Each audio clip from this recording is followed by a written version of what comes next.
Takimet për gruan në edicionin e 4 të tij rikthehet në Vlorë, në mjediset e Kral Hotel, protagonist figura femërore të spikatura. Luizia, kampioni e artë që ka ngritur flamurin shqiptar në majat më të larta dhe ka frymëzuar brezat me forcën dhe përkushtimin e saj. Anila Hoxha, gazetarja e guximshme dhe zëri i pavarësisë mediatike në Shqipëri, dhe Angji Çeliku, ambasadore e promovimit të Shqipërisë si një destinacion i çmuar. Ndërsa i ftuari piktori i njohur Agim Sula, i cili me pikturat e tij ka kornizuar aktivitetin në nder të grave të shquara në kuadër të 8 marsit.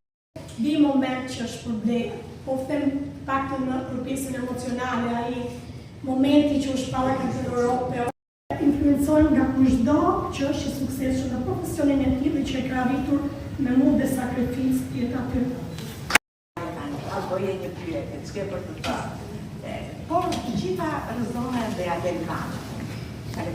Të pranishëm gra nga bota e biznesit, medias dhe politikës, intelektual dhe deputet. Aktiviteti i përvitshëm në nderim për figurën e gruas në Vlorë.